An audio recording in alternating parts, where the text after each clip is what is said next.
Welcome. Hi, thank you all for coming to the second oral presentation today. We have three great presenters this session. Before we get started, I'm going to make remarks and then I'll introduce them. This is the oral presentation session. Two of these are going to be live. They are here. And one of them is going to be asynchronous. It's a recording. So in between these, I'm going to play the recording for our humanities presentation.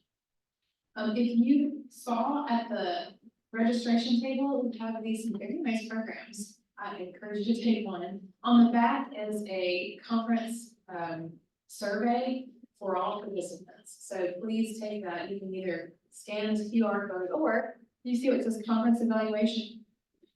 I'll just see. Right there on the screen, you can click the link there if you're even virtually or if you are on a computer. So, let me introduce our presenters and then we'll get started. All right, up first, we will have Maggie Taylor presenting on upregulation of the predominant cystic fibrosis causing mutation, DF508 CFTR, by triazole compounds in epithelial cells. Next will be Frederica Hargrove, who will present on the overlooked perspectives of Black Mississippian education and desegregation. And third, we will have Ayuwa Ilasani presenting on doxorubicin-induced nuclear localization of SCUBA3 essential for cell survival in TNBC. And following these three presentations, we'll have time for question and answer. You can get us started.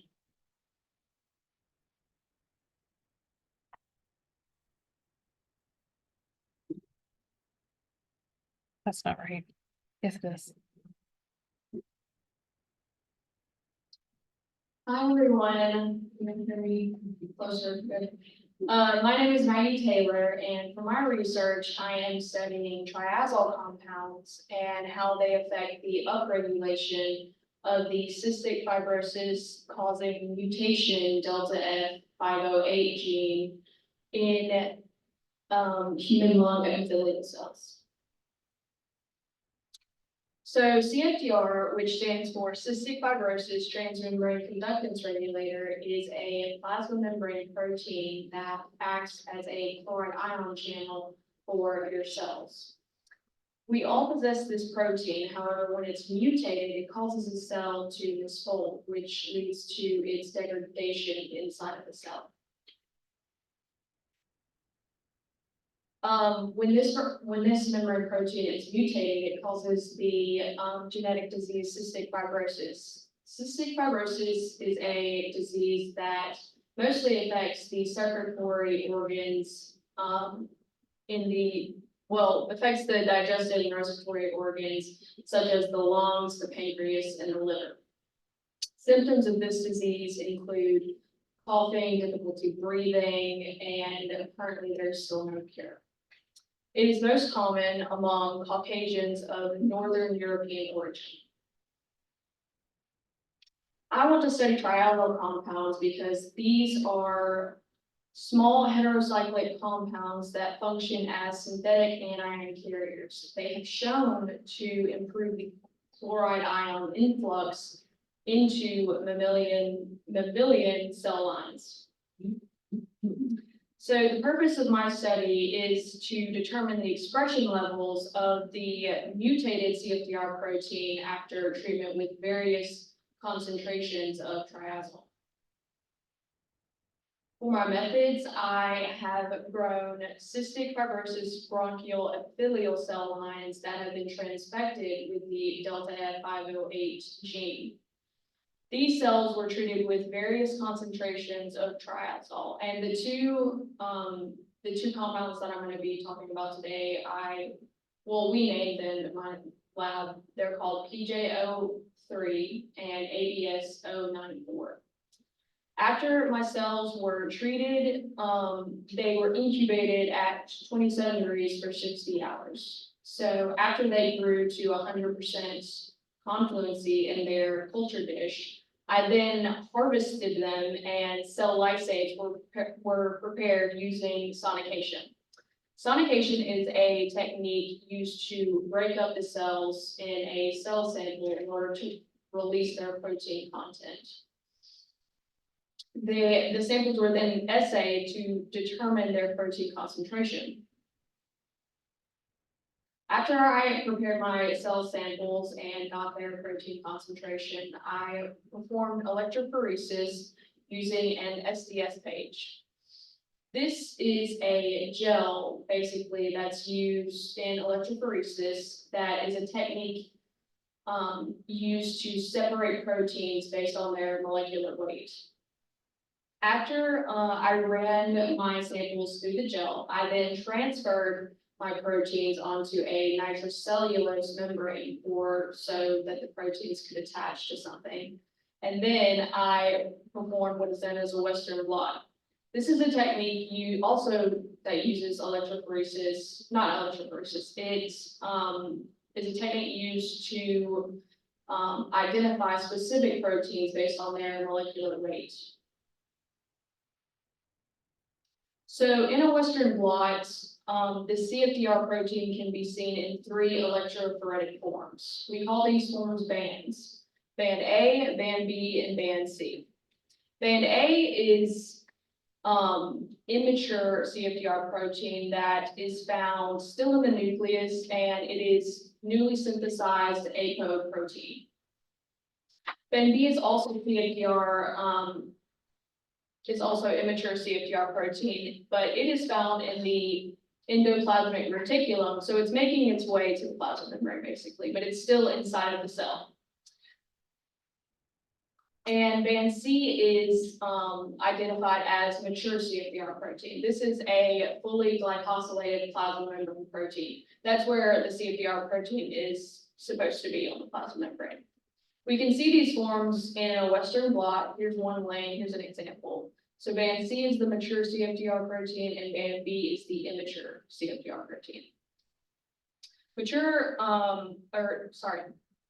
Mutated CFTR protein is only partially processed protein and it remains inside of the cell, so it's immature.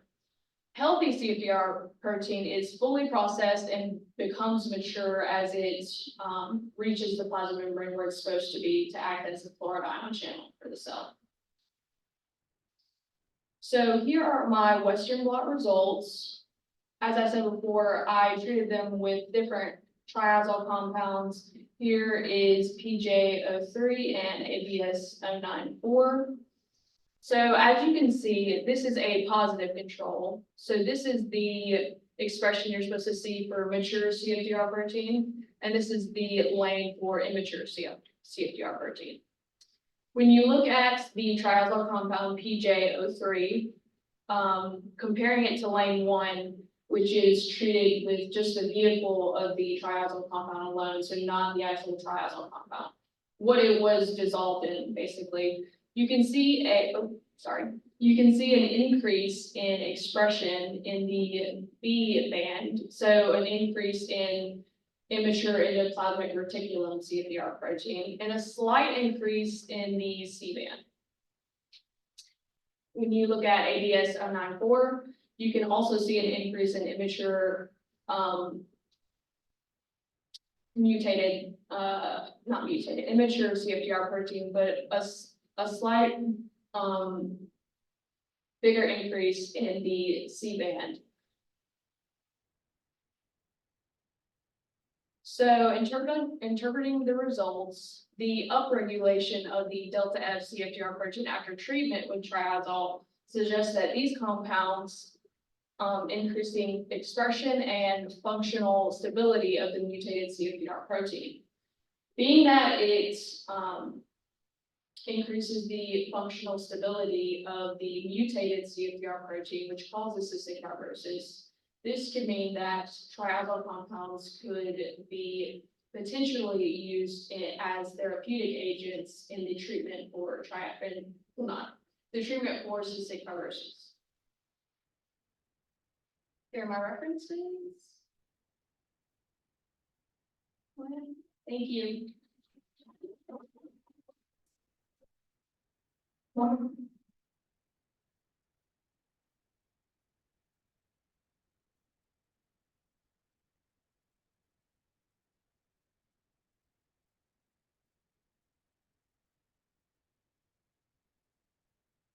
My name is Erica Hargrove, and I'm a senior with a double major in history and Spanish. Today I'm going to be talking to you about the overlooked perspectives of Black Mississippians, education and desegregation, which is a submission for the asynchronous option to the undergraduate research conference. This research was conducted as part of the history capstone class in the fall of 2023.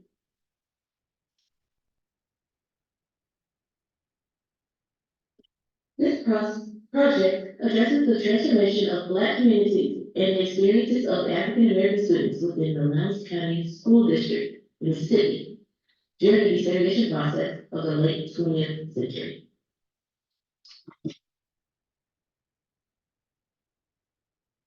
Even with the significant impact of desegregation on these communities, Lowndes County School District history remains largely absent from the academic literature. This research illuminates the direct experiences and emotions of Black individuals affected by the sudden closures of the historically Black schools and their subsequent journey toward integration into traditionally white schools. By uncovering the historical narrative of Lowndes County School District, this project fills a critical gap in understanding how desegregation policies play out at the local level and their impact on African American communities.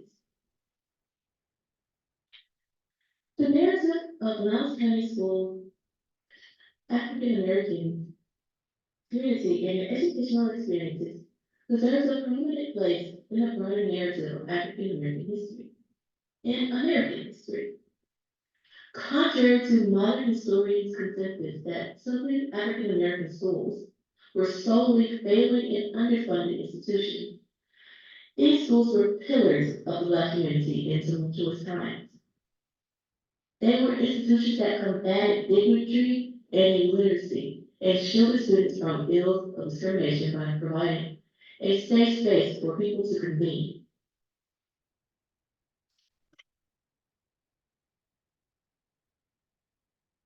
This work seeks to recover that story, and to do that, I had to create my own source base because there were so few archival sources to document that history.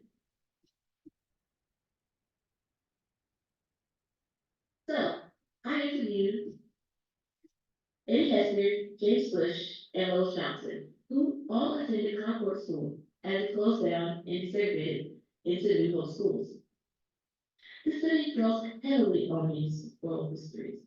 In addition to telling their story in an essay, I donated the archives to Bill Scarf Archives, so their testimonies will be available to future researchers. We are. Here's what I learned.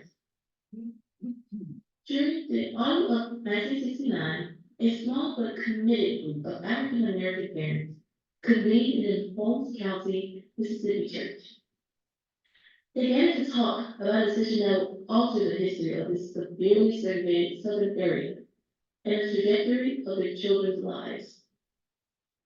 Although the location was humble, their objective would prove courageous in the protracted battle for education equality. Beatrice Alexander had collected like-minded parents from other districts here to plot, organize, and mobilize for a final petition in their ongoing lawsuit against the Freedom of Choice Plan, which would turn into the historic case ruling, Alexander v. Holmes, County School District. At stake was the dire state of education for Black children in this country and in this county, where the racial divide was stark and the facilities and opportunities were anything but equal. The parents were surrounded by committed educators, attorneys, and community activists who all shared their commitment to equality and justice. They knew the path ahead would be difficult, but they were committed to ending that segregation that had kept their children from receiving an equal education for far too long. On the other side of the state, in Loudoun County, Mississippi, several young Black children observed with heavy hearts at Concord School, the all-Black school they had proudly attended, made the painful decision to close the doors that same semester in 1969. Among these children were a few vocal students, including James Bush, Lois Johnson, and Eddie Hester Jr. For the 15-year-old Hester Jr., the school was more than just a place of learning. It was a sanctuary in his community. Here, he had forged deep bonds with friends and teachers within these walls, sharing laughter and knowledge. On this particular day, Hester eagerly awaited admission into Arlington High School, a historically Black high school. Unbeknownst to him, that previous spring semester in Concord would be the last time he would ever set foot inside the school. That bittersweet moment lingered in his memory. The same scenario played out for 10-year-old James Bush and many Black students in the county. Now, an uncertain path lay ahead for many of them as they grappled with the rapid transformation of their communities. Concord School belongs to the small but significant Loudoun County School District in Northeast Mississippi. Loudoun County was established in 1839 produced many notable names, such as the playwright Tennessee Williams and folklorist Newville Miles Puckett.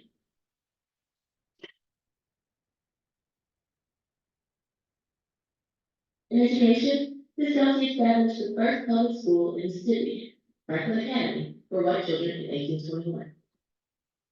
And the first public college for women called the Industrial Institute, a college for the education of white girls of the state of Mississippi, or now known as Mississippi University for Women, in 1884.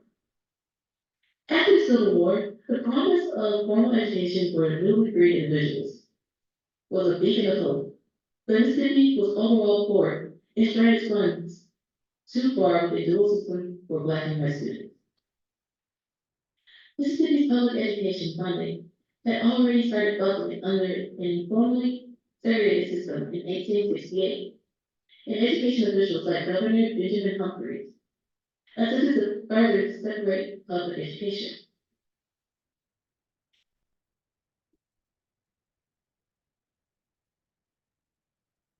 Then there was some back and forth during Reconstruction, but the Mississippi Constitution of 1890 mandated that separate schools be maintained for children of the white and colored races. Racial discrimination, the status quo throughout the South, meant that Black schools suffered from resource shortages, inadequate facilities, and undertrained teachers. In Mississippi, teacher shortages were prevalent, and many Black and white educators took on their roles minimum training, managing overcrowded classrooms with limited resources. Funding was a constant challenge, with Black schools relying on local communities and humanitarian organizations for support, such as the well-known Rosenwald Fund. Moreover, resistance and threats from white supremacists who vehemently opposed any education for Black students were not an uncommon situation for these schools, sometimes leading to violence and even the destruction of school facilities. Despite these adverse conditions, education during Reconstruction held immense promise. For the first time, Black students had access to structured learning environments, fostering intellectual growth and a sense of empowerment. Loudoun County mirrored these trends in the state. The county was home to 40 black schools before becoming consolidated to 15, and then later it took 3 schools by 1955, which were Emerson Grove, Plum Grove, and Concord. Concord School was established in 1943 as a small classroom operating out of the Concord Independent Methodist Church. Later, the school moved around 2 miles down Concord Road, with Miles County School District's land purchase in 1957. Beyond education, Miles County, like many other areas in the Deep South, were witness to hardships faced by African Americans in a pre-civil rights era. It was a place where racial segregation and discrimination were deeply entrenched. As many schools resisted desegregation for at least another decade, following Brown versus the Board of Education in 1954, and where African American schools like Concord served as more than just places of education.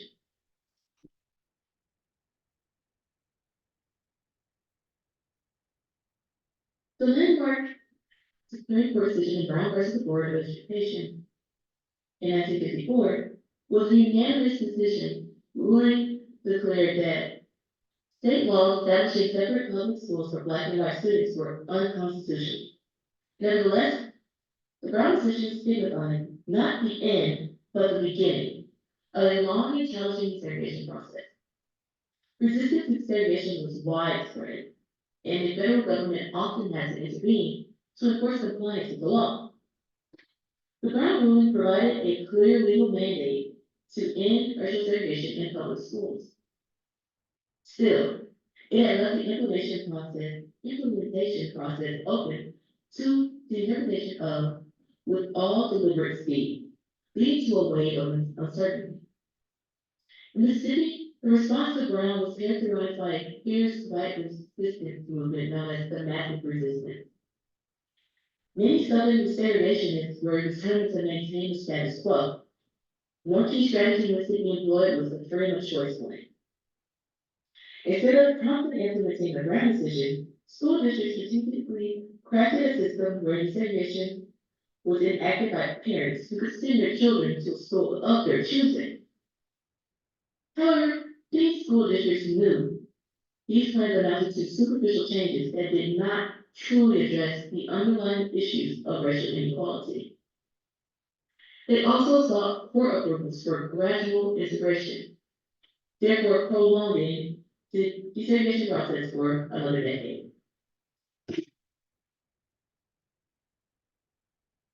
The late tactics ultimately prompted a court challenge in the Alexander v. Holmes County Board of Education.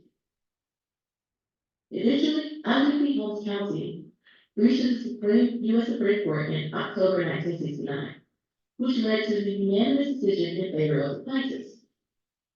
Justice Hugo Black authored the court's opinion, stating that the all deliberate speed doctrine was no longer acceptable and immediate and comprehensive segregation was required.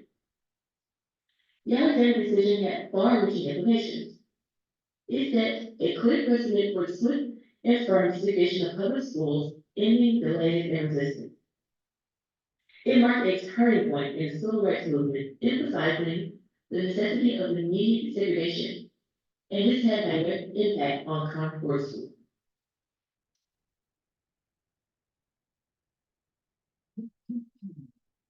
While all of this played out nationally and locally, the folks I interviewed expressed their feelings of distant awareness of their tumultuous environment. While they knew that the Brown and Alexander decisions were important steps forward in the history of equality, they were also painfully aware of how much different hostile white spaces and classrooms were compared to the safe havens of black spaces and classrooms. As them, education and schooling held a profound and distinct meaning within the black community.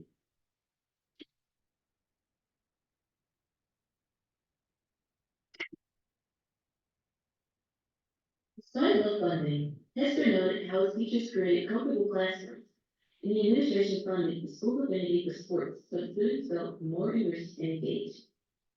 When asked about how Concord School functioned day to day, he had this to say.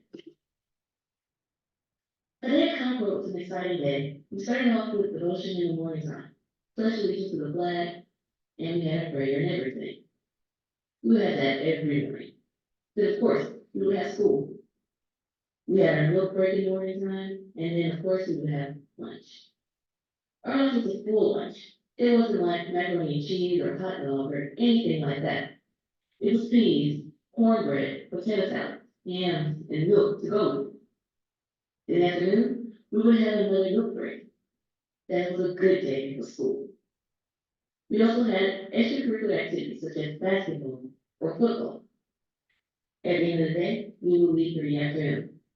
We made sure our rooms were clean and taught us etiquette, how to do things, how to be respectful. These were creative, and the rooms, of course, were clean. While it wasn't the fanciest school there was, the floors were sure shiny. The teachers were creative in making the rooms comfortable for us to be in, and they were inviting. Education was also a crucial instrument of resistance against oppressive forces. Despite their immense obstacles, Black teachers, students, and communities displayed remarkable resilience in their pursuit of education. Often unfunded and suspended, Black schools became hubs of resistance, where students like Esther and Bush cultivated a spirit of determination to support. Black teachers used their deep understanding of their students and their families' struggles, founding close relationships based on empathy and motivation. Esther and Bush's community in Concord accomplished this with a close-knit community that lifted each other, maintaining a sense of familiar bonds regardless of what happened within their walls. According to Hester, there was a cohesiveness about the community, no matter the distance between us, no matter the distance between us. If one neighbor had it, you had it as well. From Bush's perspective, one thing I remember in our school back then, there was so much discipline. There was so much concern from the staff there about the education. They were concerned that you get a good education before moving from one grade to the other. That was the one thing that I really missed about being in the All West. Basically, you had a lot of one-on-one classroom with teachers, therefore, they made sure that every student in that classroom knew how to do the work and not to just pass it, and that you knew the test. And that's what's important.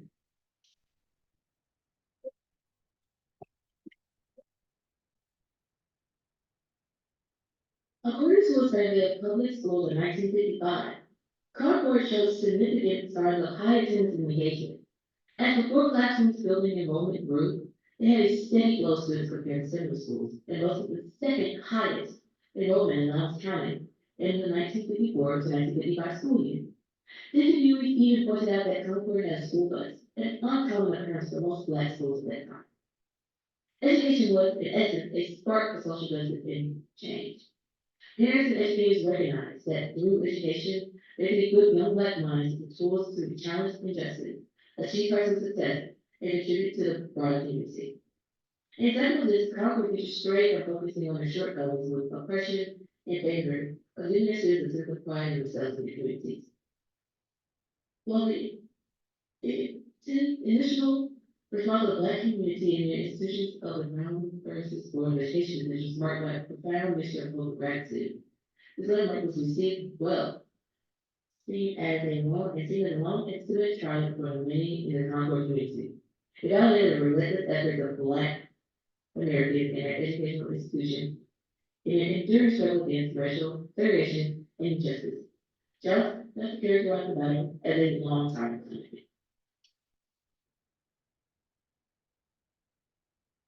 Although the efforts of the teacher, many acknowledge that Concord lacked the resources of the nearest Black school. According to the looking back, I think that they were going to transition because the segregated schools, buildings, supplies, etc., were not as nice as the white schools, resources and lessons. The decision is still hope that the next generation will finally have equal opportunities, free from the constraints of segregated schooling. In the aftermath of the rulings, the Black community demonstrated determination to ensure that the Brown decision was not merely a legal proclamation, but a lived reality. They continue to press for equal rights, even in face of resistance. Educators instead focus even more on improving schooling. The uncertainty lay in how local community school districts and authorities will react to the mandate for segregation and whether they would genuinely commit to implementing it. Moreover, they were concerned about the potential consequences of teacher employment laws. Desegregation threatened teachers' job security due to the emerging of typical black schools into white schools, resulting in fewer positions. In managing the obstacles of segregation, educators face that the community and initial responses and legitimate concerns about potential consequences such as job security for instructors.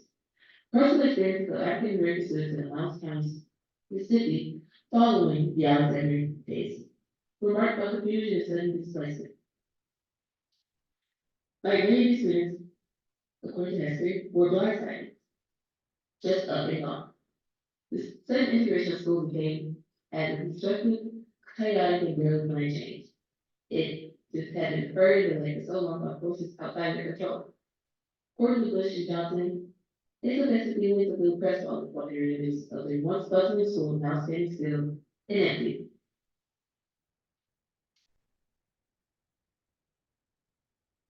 Bush confirmed, it was saddening to me and the whole community when we heard the news that the schools closed down. It was very saddening. And it took some time to, get over that. Even still to today, I really don't have a clear understanding of why it closed down. Johnson echoed his sentiments simply with, I was quite sad to see the building empty. With the enforcement of desegregation, these students abruptly transitioned into a foreign educational environment at nearby white schools, with all white teachers as well as peers. In the case of Concord students, that school was Google. One small step that all three interviewed noticed was implemented was that Newell High School was desegregated a semester before the elementary school, evidenced by the lack of black elementary students in the 1969-1970 yearbook.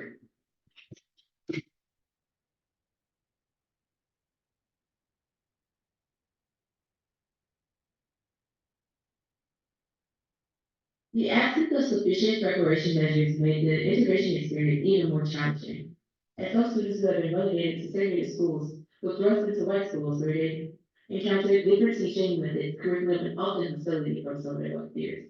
At the time, Bush, a fourth grade student, recalled feelings of unwelcomeness arriving at Louisville on the first day. That particular year, it was like going to a place where you knew you were not welcome to be there. I can remember the bus arriving to school with white students. They were on both sides of the street waiting for us to get off the bus to go inside. I can remember all the kids called. I mean, it was horrible.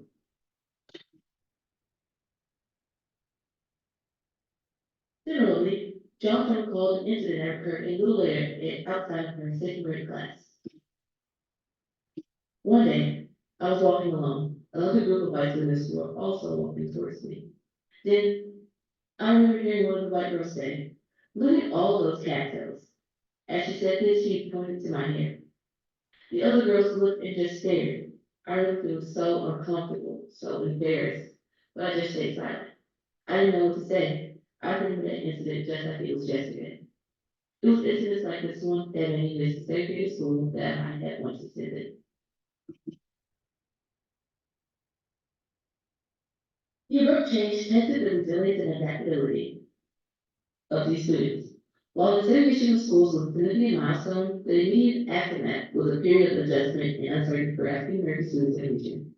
However, Hester 15 at the time, and Johnson, its first grade switch was not entirely negative. My initial experience was somewhat challenging, but at the same time, I was very focused on, I guess, what I needed to get done. It wasn't so much hard to impress anybody, but what me as a person needed to get done while I was in there. Because number one, I was in a strange place. I didn't know anybody except the people I had already been to school with. You didn't know how to respond to the teachers. I just did what I had to do. I guess that's why I always got positive attitude back. In Johnson's opinion, although the transition was not always pleasant, I believe it was necessary overall. As the students were transferred to white schools, black educators faced termination or demotion, and Concord and other similar black institutions faced forced closures. Over 30,000 black administrators and teachers in the South lost their jobs due to the swift adoption of desegregation laws, illustrating the original scope of this educational revolution. The remaining teachers felt that Alexander B. Holmes had damaged the empathy base relationships they work tirelessly to cultivate with their pupils and undermine their authority, as they were demoted or given meaningless titles. The quote Horace Tate, an important leader of the Black Children Teachers and Education Association. Many teachers thought, leaving us alone to teach our children may not have been such a bad idea. The effects were not limited to the classroom. They also had significant social and economic repercussions for Black communities, making it more difficult for them to preserve the educational legacy and to make a positive contribution to the larger historical narrative of the American South during this transformative period.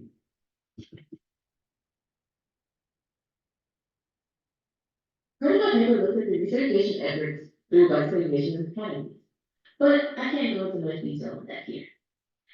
It is important to note that desegregation was not the end of the litigation in Lowndes County. Almost a year after Alexander, a court order was issued in September 5th, 1970, requiring the Lowndes County School District to stop engaging in racial discriminatory practices in all areas of its operation, mainly centering its facility that was announced to achieve unitary status. Other court orders such as the 1989 consent decree, the 2001 consent order were implemented to further desegregation goals and address the deficiency in school infrastructure. Notwithstanding these steps, ongoing objections led to further lawsuits in 2002 and 3, which conditioned the violence in 2004 and consulted the district compliance with the desegregation obligations. After Frank Brewer conducted an issue report in 2005, the consent order was formed, outlining careful steps to guarantee equal access to resources and facilities for every school in the district. It addressed the disparities between Black personalities and Black counterparts and how they could be addressed. For instance, in the 2003-2004 school year, no advanced placement honors or similar classes were taught at the Wisconsin High School. Meanwhile, Caledonia students received instruction in 4 advanced placement courses and 3 accelerated classes. And New Hope, teachers taught 3 advanced placement courses, 3 accelerated courses, and 4 honors classes. And Lowndes County School District promised several times to upgrade the athletic facilities and academics to the level of the white schools. Still, each time they failed to deliver remedies due to favoritism. Furthermore, the mother of 2 Black male students were under scrutiny of blatant discrimination in New Hope High School. The effects of segregation lasted into the 21st century. Only to involve the New Hope abandoned segregated homecoming court, where the students chose a separate white and Black court in Queen. And also did not achieve full unitary status until 2012. The narrative of African American community in Lowndes County, Mississippi emerged as one of perseverance, hardship, and significant transformation in a complex story of integration. The commencement of the historic court case of Alexander v. Holmes County School District, which marked a bold step towards disrupting the profoundly ingrained system of segregation in education, embodies a pivotal moment in its history. In the face of overwhelming obstacles, the tenacity displayed by parents, teachers, lawyers, and community activists served as a beacon of unwavering commitment to ensuring educational opportunity for Black children. And understanding segregation is important to not avoid complex narratives that include the way in which Black schools transform children's lives. In this way, I seek not to defend segregation at all, but make clear that losing the remarkable educational experience shaped by Black teachers and their community was felt by many and was understood as a significant loss. Especially the integrated classroom included so much peril for a Black child. The forgotten tale of closing of historical Black schools, such as Concord in Lowndes County, is a story about the loss of places seen as sanctuaries by students and spaces essential for their identity. And this needs to be part of the larger understanding of civil rights history and the history of education in the South.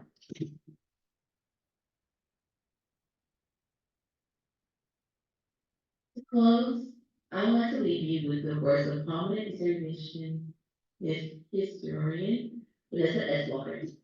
What we've seen written about inequality and oppressive school conditions is all true, but it's incomplete. It's only part of the story.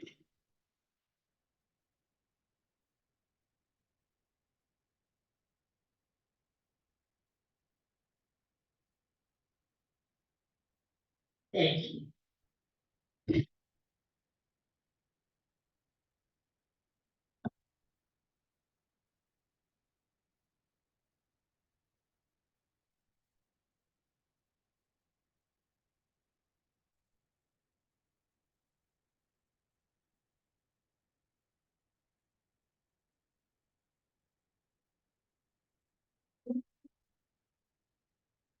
My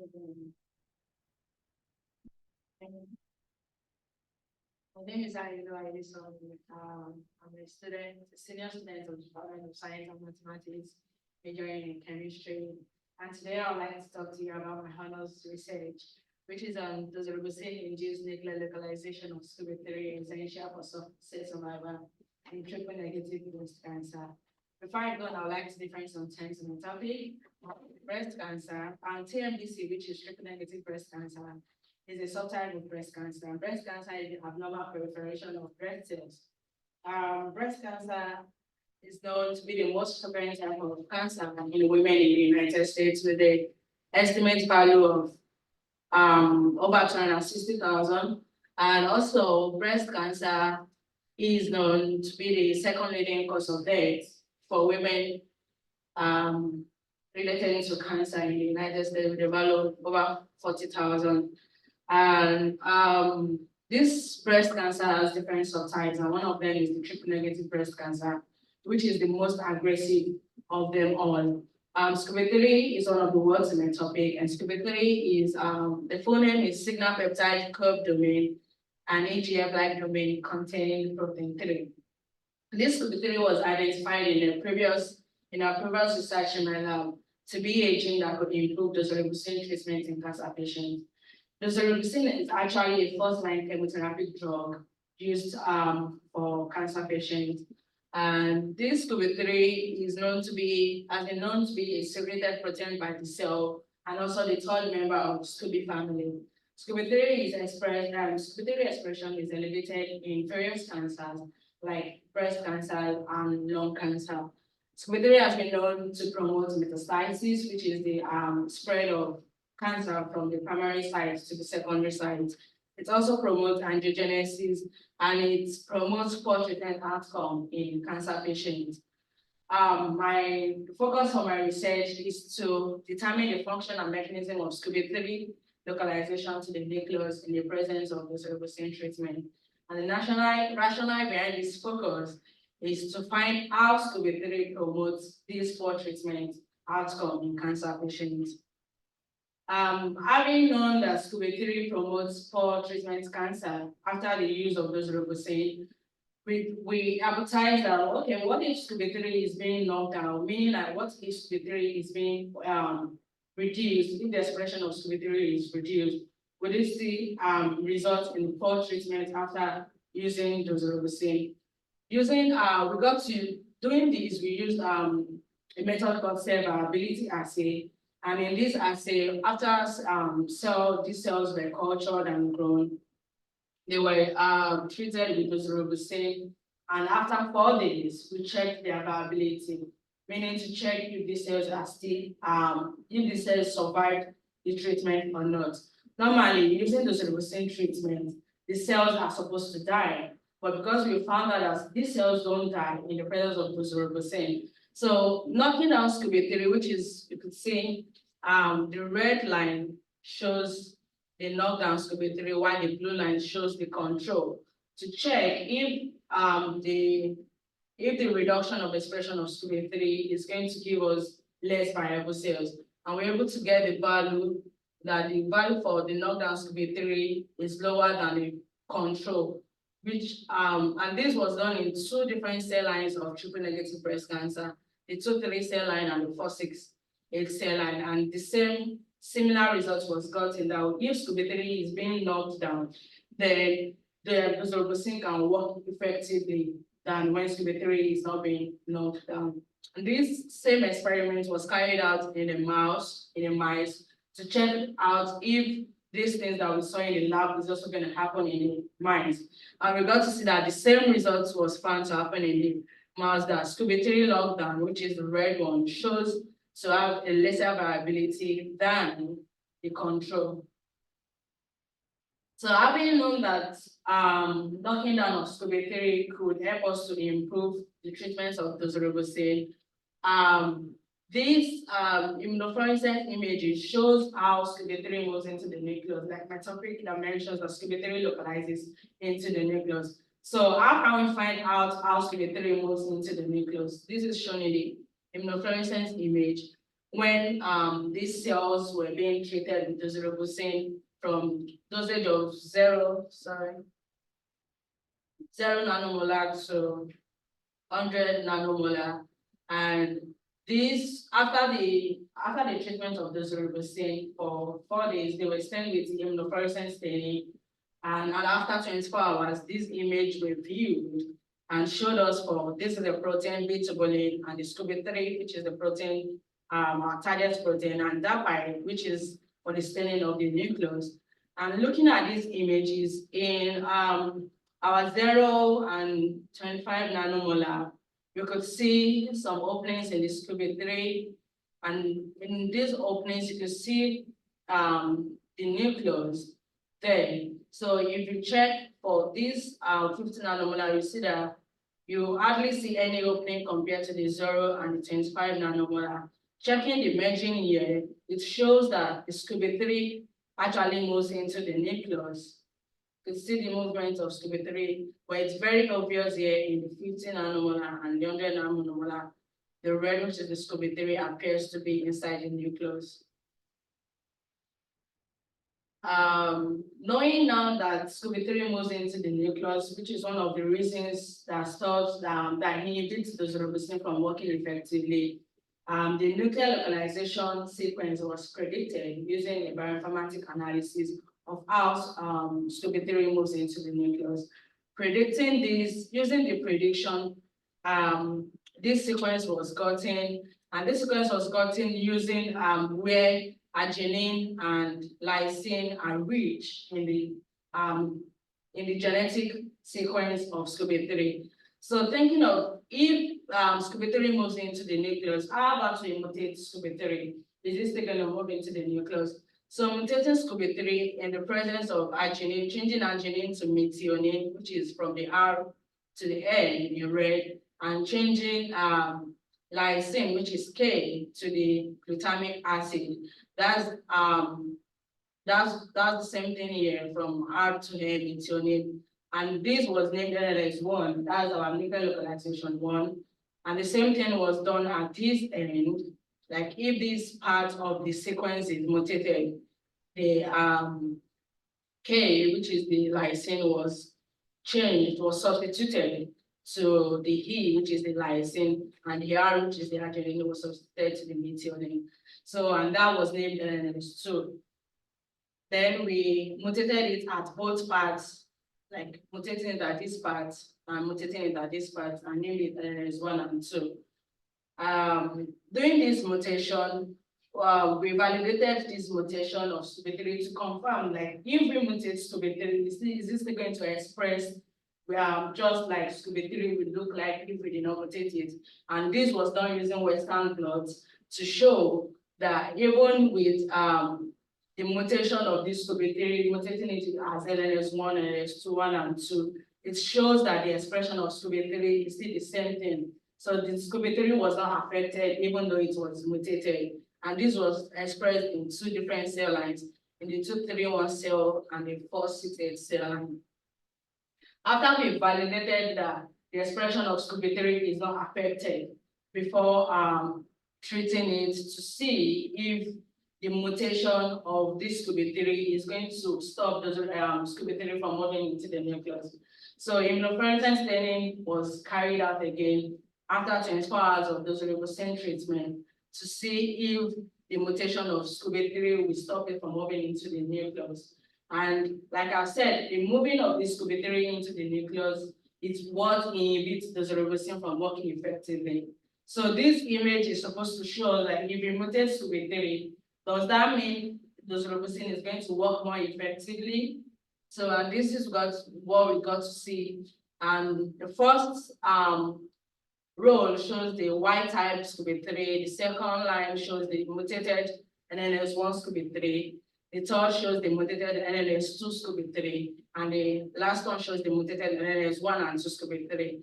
And looking at the image, this is the image of the total SCOBY, and this is the SCOBY tagged with the GFP, the DAPI, which is the nucleus. And looking at the merge here, if we check here, we really can't see the image of SCOBY 3 here compared to the NLS1. In NLS1, we could see the hole just like it is here, just like it is here. And but checking others, we really can't see the hole. We see these holes are closed up because SCOBY 3 actually still moves into the nucleus, even after mutating it in NLS2 and NLS1 and 2. But in the mutation of NLS1, we could still see these holes very well, showing us that SCOBY 3 does not move into the nucleus. So if you're going to stop SCOBY 3 from moving to the nucleus, one of the things to do is to mutate it at the sequence that I showed earlier, to mutate it at this point. If it is mutated at this point, that stops those SCOBY 3 from moving into the nucleus, meaning that those robustine will be able to work more effectively as a chemotherapy drug. And this was also confirmed using a cell viability assay to check the cell survival. Okay, since we're going to mutate, if you mutate this nuclear localization sequence like NLS1, 1 and 2, if you mutate them, let's check them in the cell viability using Alama Blue. This was done with the cell, these cells were treated with doxorubicin, and after 4 days, they were checked, and this was the result we got. And it's very obvious at 300 nanomolar concentration of doxorubicin and 400 nanomolar, we could see the one that represented NLS1 to be lower than the white type, and the NLS2 and the NLS1. And so this is the negative control, which seems to be similar to the NLS1, telling us that if SCOBY 3 is mutated at the sequence of an NLS1, SCOBY 3 is not going to move into the nucleus, thereby reducing cell survival of doxorubicin, which means that whenever doxorubicin is used as a cancer treatment, it's going to work more effectively. More triple negative breast cancers are going to die, which means the less cell survival. And after getting these results, we thought of like if we are to hypothesize how SCOBY 3 moves into the nucleus, it follows the canonical pathway, which you know, to bind to importin. Importin is a protein that helps other proteins move into the nucleus. So normally, SCOBY 3 should actually be in the cytoplasm of the cell. But we found to know that whenever doxorubicin is administered as a treatment, SCOBY 3 moves from the cytoplasm, which is here. It moves from the cytoplasm into the nucleus. So with the help of importin, it moves into the nucleus, and that's the canonical pathway. But we are trying to, in the lab now, we are still trying to confirm which importin helps it to move into the nucleus. Is it the importin alpha or the importin beta? And that will be in my, that's the future of this research. The summaries of everything I've said so far. SCOBY 3 was identified as a gene that inhibits doxorubicin from working. And we got to knock down SCOBY 3 to see if it's going to give us the same effect, but we got to know that knocking down SCOBY 3 helps those cells, helps doxorubicin to work more effectively in cancer patients. And after suppressing this SCOBY 3 or knocking down SCOBY 3, doxorubicin treatment was induced to the SCOBY 3 to see the localization into the nucleus. Checking, using the bioinformatics to see the sequence it uses to move into the nucleus, mutating those sequences in NLS1, NLS2, NLS1 and 2. And after mutating this sequence, we found out that, okay, mutating in the sequence of NLS1 helps it to stop moving from the cytoplasm into the nucleus. It remains in the cytoplasm. Thereby, the doxorubicin can work more effectively because less cells are going to survive and more cells are going to die. And these are my references. Thank you.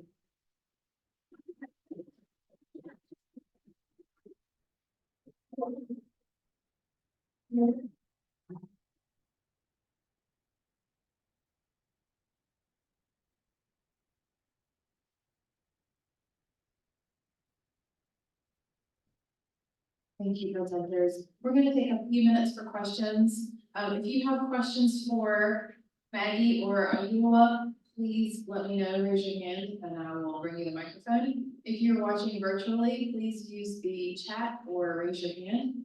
And if you have questions or comments for Frederica, she will not be able to answer them, but you've made the comments on the conference page that has her presentation. So I will turn the floor over to you all if you have questions.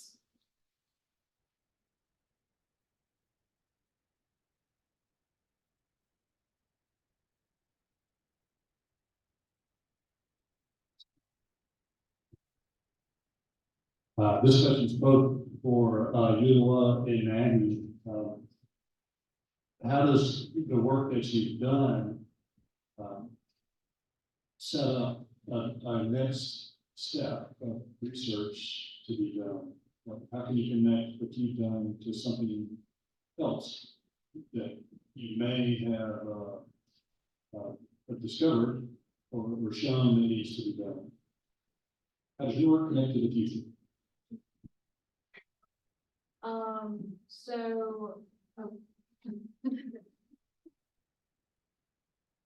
Since I started out studying just the CFTR protein expression, now that I've seen an upregulation of the mutated delta F thyroid CFTR protein after treatment with triazole, me and my professor now want to see if there's also an increase in expression in the RNA of these cells after treatment with triazole. So that would be my next. For me, the next move will be to confirm the pathway. Like I said, we only have the hypothetical model, canonical pathway, which secretary moves into the nucleus. So the next step will be to confirm the exact pathway it uses, and if it uses importing alpha or importing beta. And these will be done using a immunoprecipitation method to see what pathway it uses. Other questions?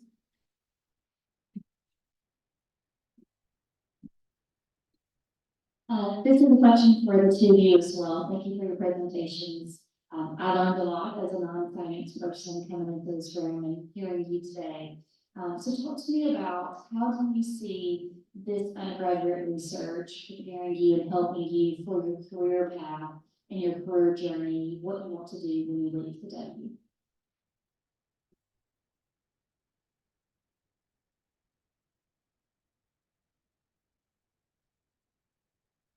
I would say this research is one privilege I'm so happy to be able to have, because I've always wanted to go into cancer research, and having this foundation, like this strong foundation in cancer research, I believe is going to help me in my grad school, my grad studies, to really delve into cancer research, and also to knowing these methods in my undergrad is going to like shoot me faster to go ahead in my grad studies. Not anymore. I also am very grateful to have the opportunity to work in Dr. Hedda's lab for the past 2 years and learn numerous new techniques in the cell and molecular lab, and getting to learn more about the disease cystic fibrosis. I feel like it's also a good baseline to start out as, because I want to, after graduating, apply to medical school. So I feel like the techniques and information that I learned from studying will help me in the future.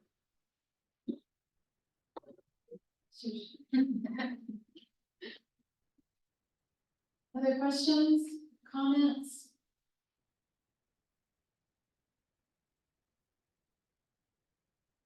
Let's give our presenters one more round of applause. I'm gonna reiterate the conference evaluation on the back of the program is important for improving future conferences, so please fill it out. And our final session of the day before our award announcement session is going on just outside the door, so please, say hi to those students, and listen to what they're up to. Thank you so much. Good job.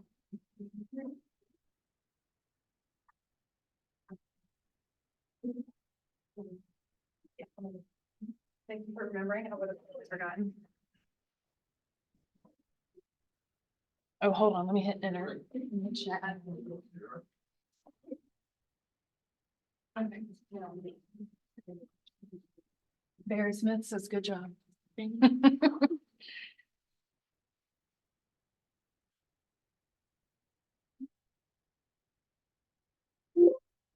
Oh, that's right. You can give it to me. I will take it from you in just a second. If I can pull this out.